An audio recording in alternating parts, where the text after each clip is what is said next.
We've received some intriguing information regarding the forthcoming iPhone SE. According to what we've been informed, it will look much like the iPhone 14 and there may even be an action button. Is this really going to happen? Well, today, I'm going to go through the specs and also let you guys know and how much the new iPhone SE will cost. So if we're being completely honest, a lot of us are pretty dissatisfied with the 2022 iPhone SE model. The only significant updates are 5G and a processor that is around 30% quicker than the iPhone SE's previous version. If you weren't aware, Apple has released 3 different iPhone SE versions over the years. The first one, which was based on the iPhone 5S design, was introduced in 2016. The second generation iPhone SE, which is based on the iPhone 8 design, was released in 2020. For the iPhone SE of 2022, the same outdated design was once more utilized. According to what we have observed, the SE models often feature the newest chipset from the flagship phones that were released the year prior, with the pricing being the lowest that Apple could provide at the time. The good news is that the 4th generation iPhone SE will bring about some significant changes. So the new report has come in, and I'll be honest, I take it with a grain of salt. While some of the claims made in this report are things I can honestly think would definitely happen to the current generation of the iPhone SE, others are not. Let's look at this. As a result, what has been revealed is that the new iPhone SE will actually be based on the iPhone 14 model, which is entirely plausible. However, this is where things start to differ slightly because we are likely to be informed that we will receive an action button. Now, with regard to the new action button that was recently introduced on the new iPhone Pro models, it simply seems a little bit odd that if it does release the following year in 2024, the standard iPhone 16s won't have this feature while the SE does.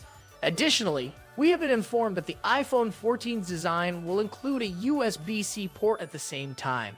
However, using the iPhone 14 design to really achieve this seems a little out of the ordinary. Of course, USB-C is required moving ahead due to EU rules, because that would require adjustment, and that action button would also require adjustment. Face ID will also be included, which is another thing that is certainly going to be done, and I have no doubt that it will be introduced to the iPhone SE4. The only other thing is related to the chipset itself. The A16 chipset, which is currently found within the iPhone 16 and iPhone 16 Plus, is most likely to be present.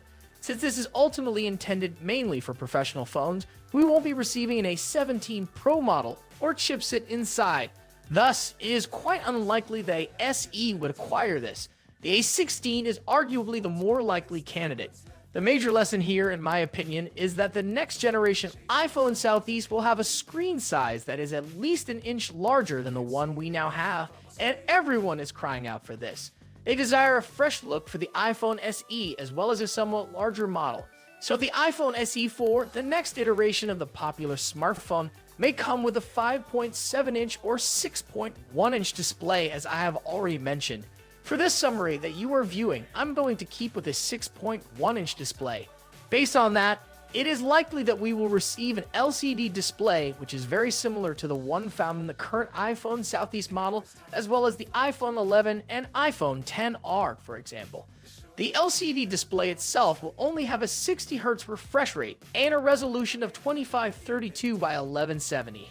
It's really encouraging to hear that the battery inside will be far larger than the one found in the current iPhone Southeast at 3,110 milliamps.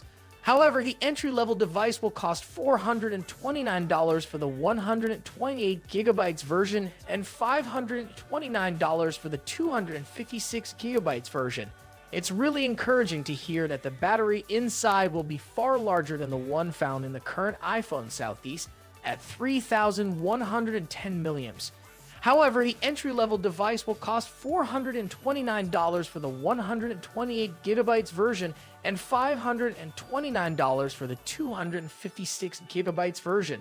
Guys, it's time to end up this video as well, so make sure to click the like button if you enjoyed viewing it. Additionally, please make sure to click the subscribe button and pay attention to the notification bell if you want to hear the most recent Apple news, reviews, and comparisons.